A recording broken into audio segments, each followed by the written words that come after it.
कहानी की शुरुआत एक ट्रेन से होती है जिसमें विकेट ने उन सभी बच्चों को कैद करके रखा है जिन पर फ्लेयर वायरस का असर नहीं होता। ये वही बच्चे हैं जिन्हें विकेट ने राइट आर्म ऑर्गेनाइजेशन से अगवा किया है और अब इन्हें लास्ट सिटी ले जाया जा रहा है। इन्हीं बच्चों में थॉमस के कुछ साथी भी होते हैं। तभी ट्रेन के पीछे थॉमस और विंस की गाड़ी आती है। दूसरी तरफ ब्रेंडा और हॉर्गे भी अपनी गाड़ी लेकर पहुंचते हैं। थॉमस और विंस चलती ट्रेन के ऊपर चढ़ जाते हैं और बच्चों वाले हिस्से को ट्रेन के इंजन से अलग कर देते हैं। लेकिन कंटेनर को खोलना आसान नहीं होता और विकेट के गार्ड भी उनके पीछे पहुंचने लगते हैं। उधर ब्रेंडा और हॉर्गे विकेट के एक विमान पर कब्जा कर लेते हैं और बच्चों से भरे पूरे कंटेनर को विमान की मदद से वहां से उठा ले जाते हैं। इस तरह बच्चों को बचा लिया जाता है। लेकिन थॉमस जब बच्चों को देखता है तो उसे मिन्हो नहीं मिलता। उसे पता चलता है कि मिन्हो ट्रेन की दूसरी बोगी में था और अभी भी विकेट के कब्जे में है। थॉमस किसी भी हालत में अपने दोस्त को छोड़ना नहीं चाहता। उसे यह भी पता चलता है कि विकेट इन बच्चों को लास्ट सिटी ले जा रहा है।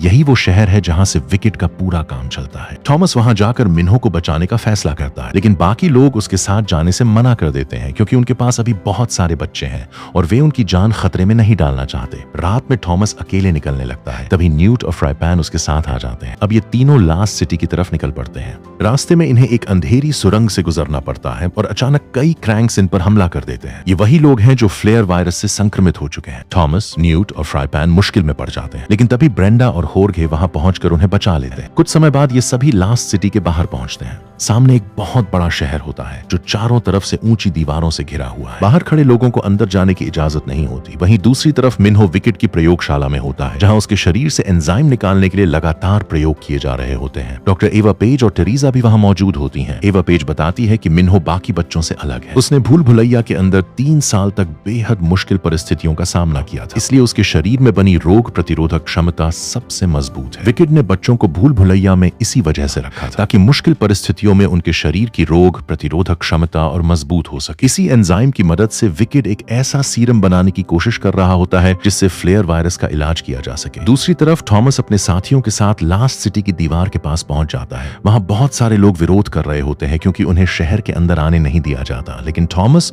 और भूल भुलैया से निकले बच्चों की गर्दन में निगरानी वाली चिप लगी होती है। इसी चिप के जरिए जैनसन को पता चल जाता है कि थॉमस शहर के बाहर पहुंच चुका है। वो तुरंत अपने लोगों को उन्हें पकड़ने के लिए भेज देता है। तभी एक गाड़ी वहां आती है और थॉमस तथा उसके साथियों को अपने साथ ले जाती है। उन्हें समझ नहीं आता कि ये लोग कौन है। तभी गाड़ी में बैठा एक आदमी अपना नकाब हटाता है और थॉमस उसे देखकर हैरान रह जाता है। वह गैली होता है, वही गैली जिसे थॉमस समझ चुका था कि वह भूल भुलैया में मर गया है। गैली ने पहले थॉमस पर गोली चलाई, लेकिन वह गोली चक को लगी थी और उसकी मौत हो गई थी। थॉमस गुस्से में गैली पर हमला करने लगता है, लेकिन न्यूट उसे रोकता है और बताता है कि उस समय गैली अपने होश में नहीं था। गैली उनसे पूछता है कि वे लास्ट सिटी में क्यों आए हैं। थॉमस बताता है कि मिन्हो अभी भी विकेट के कब्जे में है और वे उसे बचाने आए हैं। इसके बाद गैली उन्हें लॉरेंस के पास ले जाता है। लॉरेंस लास्ट सिटी की दीवारों के बाहर रहने वाले लोगों का नेता होता है। वो थॉमस और न्यूट को शहर के अंदर जाने की अनुमति दे देता है, जबकि बाकी लोग बाहर ही रहते हैं। अब थॉमस, न्यूट और गैली लास्ट सिटी के अंदर पहुंच जाते हैं। ये एक अत्याधुनिक शहर होता है और दूर से थॉमस को विकेट की मुख्य इमारत दिखाई देती है। तभी थॉमस की नजर टेरेसा पर पड़ती है। वो देखता है कि टेरेसा विकेट की प्रयोगशाला में एक संक्रमित बच्चे के ऊपर तैयार किया गया सीरम आजमा रही है। मिन्हो के शरीर से निकाले गए एंजाइम से बना यह सीरम वायरस के असर को कुछ समय के लिए कम करना शुरू कर देता है। अब पेज और जैनसन इस नतीजे से काफी खुश होते हैं, लेकिन इसी दौरान न्यूट थॉमस को बताता है कि वह खुद भी फ्लेयर वायरस से संक्रमित हो चुका है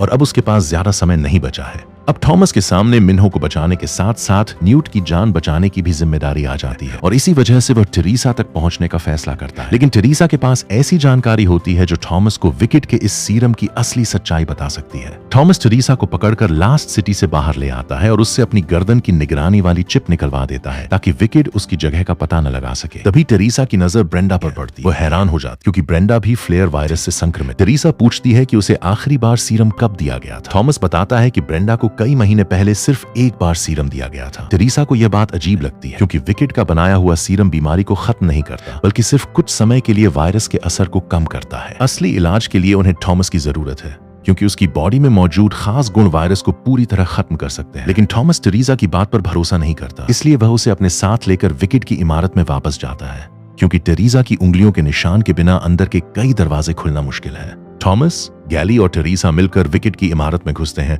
और वहां मौजूद 28 बच्चों को बचा लेते हैं, लेकिन मिन्हो अभी भी उनके हाथ नहीं लगता क्योंकि उस पर लगातार चिकित्सकीय जांच चल रही होती है। टेरेसा को पता होता है कि मिन्हो कहां है और वो थॉमस और गैली को वहां ले जाने लगती है। तभी लिफ्ट में जैनसन भी आ जाता है। थॉमस और गैली ने अपना चेहरा ढका होता है, इसलिए जैनसन उन्हें पहचान नहीं पाता, लेकिन उसे शक जरूर हो जाता है। टेरेसा उसे समझाती है कि यह सीरम न्यूट को ठीक नहीं कर पाएगा, सिर्फ कुछ समय के लिए बीमारी के असर को रोक सकता है। वो थॉमस को बताती है कि ब्रेंडा के ठीक होने की असली वजह विकेट का सीरम नहीं बल्कि थॉमस के शरीर से मिला एंजाइम है, लेकिन थॉमस अभी भी उसकी बात पर विश्वास नहीं करता। तभी जैनसन अपने लोगों के साथ वहां पहुंच जाता है। टेरेसा आखिरी समय पर थॉमस और गैली की मदद करती है और उन्हें दूसरी तरफ भेजकर रास्ता बंद कर देती है। इसके बाद टेरेसा थॉमस के खून से मिले एक पुराने नमूने की जांच करती है। नतीजा देखकर वो हैरान रह जाती है। थॉमस के शरीर में मौजूद गुण सिर्फ वायरस के असर को कम नहीं करते बल्कि उसे पूरी तरह खत्म करने की क्षमता रखते हैं। दूसरी तरफ ब्रेंडा 28 बच्चों को लेकर लॉरेंस के पास पहुंचने वाली होती है, लेकिन वहां उसे कोई नहीं मिलता। लॉरेंस अपने लोगों के साथ लास्ट सिटी की दीवार के बाहर पहुंच चुका होता है। वो एक गाड़ी में बैठकर शहर के मुख्य दरवाजे की तरफ तेजी से बढ़ता है। उसके हाथ में डायनामाइट होता है और कुछ ही पलों बाद उसकी गाड़ी दरवाजे से टकराती है। एक जोरदार धमाका होता है और लास्ट सिटी का बंद दरवाजा खुल जाता है। दरवाजा खुलते ही बाहर मौजूद आम लोग और संक्रमित लोग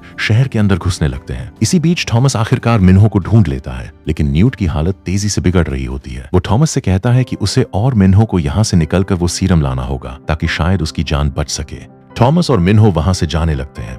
तभी टेरेसा लाउडस्पीकर पर थॉमस से संपर्क करती है। वह उसे बताती है कि ब्रेंडा सिर्फ उसके खून की वजह से ठीक हुई थी और अगर थॉमस की मदद ली जाए तो कई लोगों को बचाया जा सकता है। लेकिन इससे पहले कि थॉमस कुछ कर पाता, न्यूट पर वायरस का असर पूरी तरह हावी हो जाता है और वह थॉमस पर हमला कर देता है। एक पल ऐसा आता है जब न्यूट थॉमस को मारने वाला होता है, लेकिन आखिरी समय पर उसे होश आता है और वो खुद को रोक लेता है। इसके बाद न्यूट थॉमस की आंखों के सामने दम तोड़ देता है। थॉमस पूरी तरह टूट जाता है। वो गुस्से में डॉक्टर एवा पेज के पास जाता है और उससे पूछता है कि क्या सच में उसके पास न्यूट को बचाने का तरीका था। आवा कहती है कि थॉमस के खून से सिर्फ न्यूट नहीं बल्कि बहुत सारे लोगों को बचाया जा सकता है। थॉमस अपनी बंदूक नीचे रख देता है और एवा से बाकी बच्चों और लोगों को छोड़ने के लिए कहता है। एवा इसके लिए तैयार हो जाती है, लेकिन तभी पीछे से गोली चलती है। ये गोली जैनसन चलाता। जैनसन भी अब फ्लेयर वायरस से संक्रमित हो चुका होता है और वो थॉमस के खून से अपना इलाज करना चाहता है। वह थॉमस को बेहोश कर देता है। जब थॉमस को होश आता है तो वह एक प्रयोगशाला में बंधा हुआ होता है। टेरेसा भी वहीं होती है। जैनसन थॉमस के शरीर से खून निकलवा कर सीरम तैयार करवाता है। जैनसन साफ कर देता है कि उसका मकसद पूरी दुनिया को बचाना नहीं है। थॉमस का खून सीमित है, इसलिए वह सिर्फ खुद और अपने चुने हुए लोगों को बचाना चाहता है। लेकिन जैसे ही जैनसन सीरम को अपने शरीर में डालने वाला होता है, टेरेसा पीछे से उसके सिर पर हमला कर देती है और वो बेहोश हो जाता है। टेरेसा थॉमस को खोलने लगती है, लेकिन जैनसन जल्दी होश में आ जाता है और दोनों पर हमला कर देता है। थॉमस किसी तरह खुद को छुड़ाकर टेरेसा के साथ भागता है, लेकिन जैनसन की गोली थॉमस को लग चुकी होती है और वो बुरी तरह घायल हो जाता है। दोनों एक कमरे में छिप जाते हैं। जैनसन उन्हें ढूंढ लेता है और टेरेसा को गोली मारने की धमकी देकर थॉमस को बाहर आने के लिए कहता है। थॉमस बाहर आता है और एक चीज जैनसन की तरफ फेंकता है, लेकिन वो चीज पीछे लगे कांच पर लगी होती है और कांच में दरार पड़ जाती है। अगले ही पल कांच टूट जाता है और दूसरी तरफ मौजूद संक्रमित लोग जैनसन को पकड़ लेते हैं। वह उन्हें रोक नहीं पाता और इसी तरह जैनसन का अंत हो जाता है। अब थॉमस और टेरेसा वहां से निकलने के लिए इमारत की छत की तरफ भागते हैं। पूरे शहर में आग लगी होती है। तभी ब्रेंडा और उसके साथी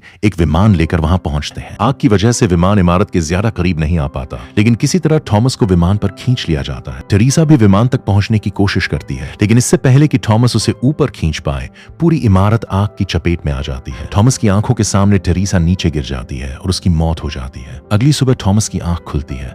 उसके पेट पर पट्टी बंधी होती है क्योंकि उसे गोली लगी थी। जब वो बाहर आता है तो देखता है कि वो एक सुरक्षित द्वीप पर है। वहां मिन्हो भी मौजूद होता है और अब वो पूरी तरह ठीक होता है। थॉमस मिन्हो को देखकर भावुक हो जाता है। वहां ब्रेंडा, शॉर्गे और गैली भी सुरक्षित होते हैं, लेकिन थॉमस अभी भी न्यूट और टेरेसा को खोने के गम में होता है। वो समुद्र की तरफ देख रहा होता है। तभी उसे अपनी जेब में वही सीरम मिलता है जो टेरेसा ने उसके खून से तैयार किया था। थॉमस को एहसास होता है कि शायद अब भी उम्मीद बाकी है, क्योंकि उसके खून से तैयार किया गया यह सीरम उन लोगों को ठीक कर सकता है जो फ्लेयर वायरस से संक्रमित है। और इसी उम्मीद के साथ कहानी खत्म हो जाती है।